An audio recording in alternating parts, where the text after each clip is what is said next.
एक बहुत बड़ा सेटबैक है। जुनेद भाई, मैंने आपको पहले कहा, ये कोतवाल साहब का अपना एक जाती फैसला है। हम्म, ये इसके ऊपर मैं टिप्पणी भी नहीं करूंगा। ऐसी कोई बात नहीं है। अगर उन्होंने कहा ये मेरा कॉन्शियस डिसीजन है। Hmm, I leave it to his wisdom. मैं हम्म, इसके ऊपर ज्यादा बात नहीं करूंगा, लेकिन मैं आपको और मेराज के चाहने वालों को ये हम्म, यकीन दिलाना चाहता हूँ, हम्म, ये कोई सेटबैक नहीं है। हमारे एक बड़े भाई हैं, उन्होंने कहा मैं नहीं केस लड़ूंगा। हम्म, इंशाल्लाह ऐसी कोई बात नहीं है। हमारे पास इतने और भी सीनियर डेजिग्नेट एमिनेंट लॉयर्स हैं। अब जो भी देखिए, अल्टीमेटली ये फैसला लेना है आम आदमी पार्टी, क्योंकि he is the state president of Aam Aadmi party.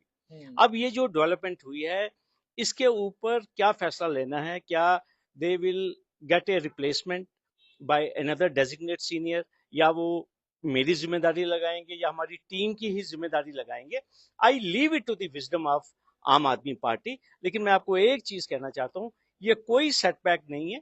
अगर हमारे एक बड़े भाई ने अपने आप को डिसोसिएट किया है, उसकी कुछ वजूहत है, वो उन्होंने बयान की हैं। I leave it to him. लेकिन केस जो है, उसमें उसको कंटेस्ट करने में आप देखेंगे जुनेद भाई, आपको कोई फर्क नहीं नजर आएगा। उसी विगर के साथ, उसी ताकत के साथ हम इस केस को कंटेस्ट करेंगे। जैसे आपने कहा उसी विगर उसी ताकत के साथ आप केस को कंटेस्ट करेंगे। लेकिन जो अब नई चीजें सामने आई हैं, बुरहान वानी को लेकर जो उनका बयान सामने आया है, या मसूद अजहर को लेकर जो उनका बयान सामने आया है, या जम्मू कश्मीर का जो ताल्लुक हिंदुस्तान के साथ उसको लेकर जो बयान उनके, क्या आपको नहीं लगता कि जैसे सीनियर एडवोकेट निर्मल कोतवाल ने कहा कि मेरे लिए मुश्किल था कि भाई एक आदमी जो है मेरे मुल्क के खिलाफ इतनी बातें कर रहा है, मैं उसको कोर्ट में उसका दिफा कैसे करूं? तो आपसे ये समझना चाहूं, क्या बहसते वकील आपको नहीं लग रहा कि जैसे उन्होंने कहा कि मुल्क मेरे लिए सबसे ज्यादा अजीज है, पहले मुल्क उसके बाद बाकी तमाम चीजें। इस देश में सबसे बड़ा संविधान, संविधान सबको लीगल एड का राइट देता है। और दूसरी बात, जहां तक जिन एलिगेशंस की आप बात कर रहे हैं, हम्म, जिन एलिगेशंस की आप बात कर रहे हैं, देखिए उसके लिए कानून है।